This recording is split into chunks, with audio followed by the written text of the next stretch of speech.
Ok, e agora, aproveitando novamente aqui a presença do Eduardo Lúcio, nós vamos falar sobre governo. Por quê? Porque o Brasil, há poucos dias, elegeu um novo presidente da República. Exato.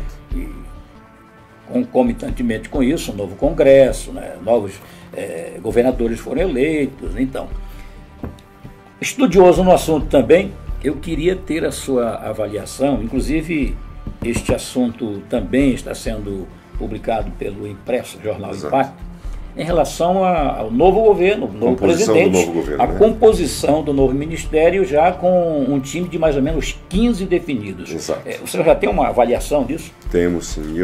Obrigado pela pergunta, Oswaldo. Ela é importante para explicar também, para comentar alguns elementos, né? Antes de falar sobre a composição exata do Ministério, vou citar e analisar essa situação, vamos falar só um pouquinho das eleições. Que eleições, hein, que nós vivemos. Rapaz, que coisa, hein? E que história bonita, né? O povo foi a primeira vez, acho que é a primeira vez da história do mundo, talvez. Grande mídia derrotada pelas redes sociais.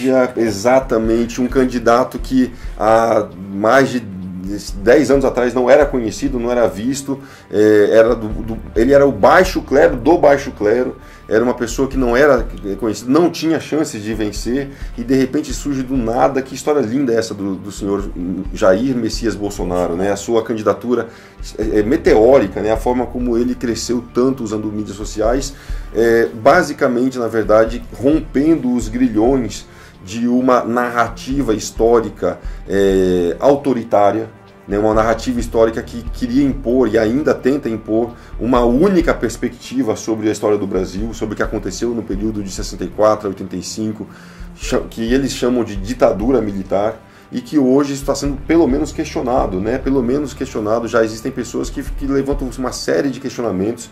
Será que não foi um regime militar é claro, um regime de exceções, não era muito simples, mas será que foi tão negativo assim? Será que não poderia ter sido pior se de repente foi um mal necessário? Será que não é? Então esses questionamentos pelo menos estão sendo trazidos, né, colocados.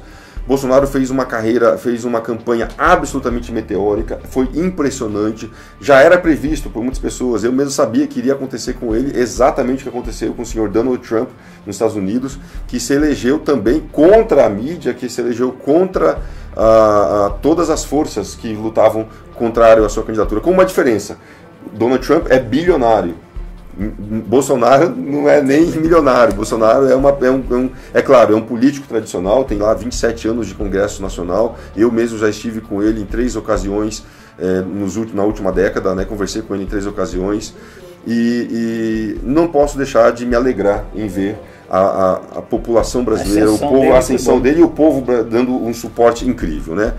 Bolsonaro, e eu acho que o soneto está saindo melhor do que o improviso está sendo melhor do que o esperado, né? Ele está fazendo está compondo o seu ministério de uma forma absolutamente excepcional. Começou acertando com um gol de bola quando colocou lá o juiz Sérgio Moro no cargo do Ministério da Justiça.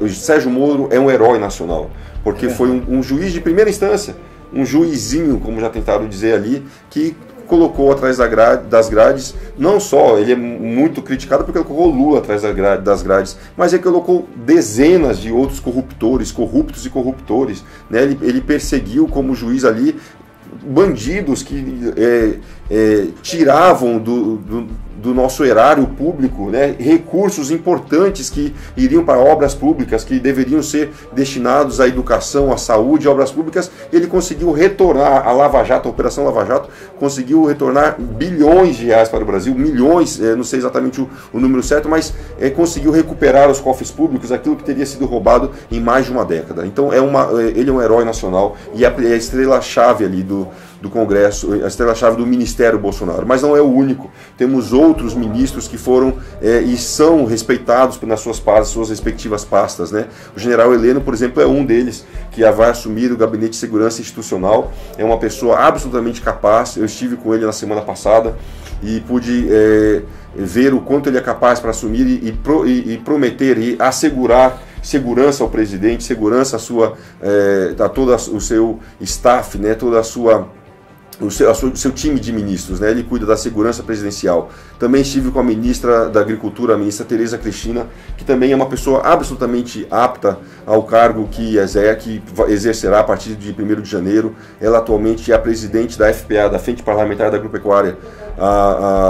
Até então ainda é deputada. Tereza Cristina também foi a relatora da CPI da FUNAI do INCRA, da Comissão Parlamentar de Inquérito que o Congresso Brasileiro manteve entre dezembro de 2015 a maio de 2017. Uma pessoa excepcional, tem um grande trabalho feito aí na defesa do setor produtivo nacional, né? Mas não é a única, tem outros ministros aí que tem outras indicações que também são de destaques, né? Os últimos 2 destaques aí que chamaram a atenção foi o ministro indicado ao Ministério de Cidadania, que foi o senhor Osmar Terra, deputado Osmar Terra, pelo MDB. É uma indicação um tanto quanto, houve um certo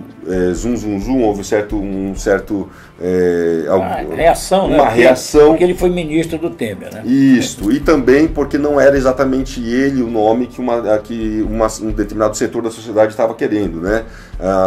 Havia uma grande expectativa com relação ao nome do senador Magno Malta, que seria a indicação primeira do setor evangélico, né? E o Bolsonaro optou por um outro nome, um tanto quanto desconhecido por alguns setores, sem uma repercussão muito grande. E agora o mais interessante de tudo também, e é isso que está sendo publicado hoje no jornal, no meu artigo do jornal O Impacto, é sobre o papel da FUNAI, né, o enigma da FUNAI no governo Bolsonaro. Já tem definição do qual ministério ela vai ser um braço? Não tem definição, e isso é muito revelador. Não tem definição ainda, e isso diz muito acerca do problema que será a FUNAI no governo Bolsonaro. Por quê?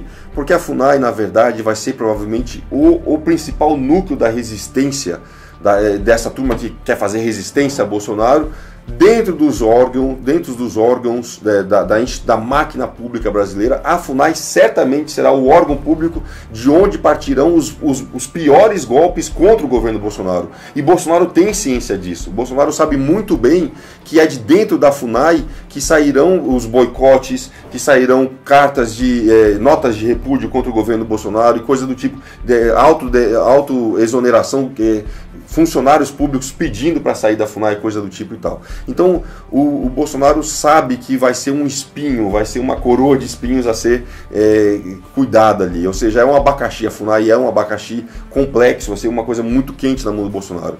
Qualquer pessoa que seja indicada à presidência da FUNAI sofrerá ataques, basicamente do Ministério Público Federal, ataques jurídicos, talvez do MPF, talvez de organizações indígenas nacionais e internacionais. Vai ser, enfim, é um pepino, é um abacaxi literalmente. E Bolsonaro tem uma responsabilidade enorme em indicar pessoas corretas, pessoas adequadas, preparadas para o cargo, com qualificação profissional, pessoas que saibam como funciona a FUNAI de dentro e de fora, como é o seu funcionamento. Ou seja, é um problema. É um problema tão grande que o próprio ministro Sérgio Moro, né, atual, não é mais juiz, mas anteriormente juiz, Sérgio Moro, não quis a FUNAI no seu ministério. Por quê? Porque ele sabe que ele seria alvo de ataques fortes ali dentro, né? E ministro, imagina uma pessoa que tem a estatura intelectual e o reconhecimento público como Sérgio Moro ser atacado pela esquerda, ou ver a sua estatura intelectual sendo atacada e denegrida por grupos de esquerda, né? Ele não quis a FUNAI na sua pasta, ele abriu mão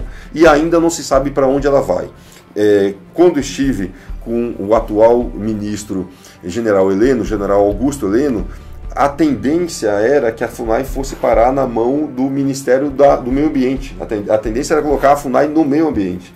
E nós tivemos a oportunidade de, muito humildemente, sugerir que isso não acontecesse, que isso que essa decisão não fosse tomada dessa forma. Por quê? Porque há uma tendência da esquerda, esta é uma tese da esquerda, confundir índio, achar que índio se confunde com árvore, com onça, com animais de preservação, e nesta toada, ou seja, tocando essa música, você acaba demarcando terras indígenas como se fossem áreas de preservação. Essa era a lógica predominante na década de 80, quando as terras indígenas eram basicamente unidades de conservação. E eu pude argumentar que hoje a maioria da população indígena quer muito mais do que a área de preservação, quer produzir, quer prosperar, quer enriquecer, como qualquer outro cidadão brasileiro tem o direito de prosperar e enriquecer, porque os indígenas não teriam. Com certeza tem esse direito, eles querem muitas outras coisas, né? Então a tendência maior, na verdade, há duas outras possibilidades. Uma delas é de que a FUNAI vá para algum órgão mais ligado à agricultura, é uma tese, ou seja, o Ministério da Agricultura, da ministra Tereza Cristina, ou a Secretaria de Assuntos Fundiários, que estaria na mão do já empossado secretário, e prometido vai tomar posse dia 1º de janeiro, o senhor Naban Garcia, né? Que é uma tese muito querida, muito defendida por setores do agronegócio, mas questionada, certamente vai ser questionada, vai sofrer oposição pelo movimento indígena brasileiro e certamente de países internacionais. Há inclusive a possibilidade de boicote internacional se isso acontecer. Uma outra tese, talvez a última, que só para falar um pouquinho dela, seria que tem outras duas que são mais ou menos da mesma linha, eu vou chamar de linha central, né, do centro, que é ou a FUNAI vai para uma secretaria especial da Presidência da República, e daí ficaria diretamente ligado ao presidente Jair Bolsonaro, ou iria para o Ministério de Direitos Humanos, que talvez vá para a mão de uma atual servidora do Senado brasileiro, não vou dizer ainda, mas há essa possibilidade que essa servidora assuma essa pasta ministerial. Vamos aguardar aí os próximos capítulos, né, dessa novela. E, conforme os fatos forem acontecendo, o Edmar estará escrevendo. Né? Será um prazer acompanhar e informar o nosso cidadão aqui, o nosso telespectador e o nosso leitor aqui do Jornal Impacto dessas notícias, com certeza. Ok. Muito obrigado aí pela participação. Eu que agradeço. Vamos em frente. Grande oportunidade, estarei sempre à disposição. É isso. É a TV O Impacto sempre levando a melhor informação para você.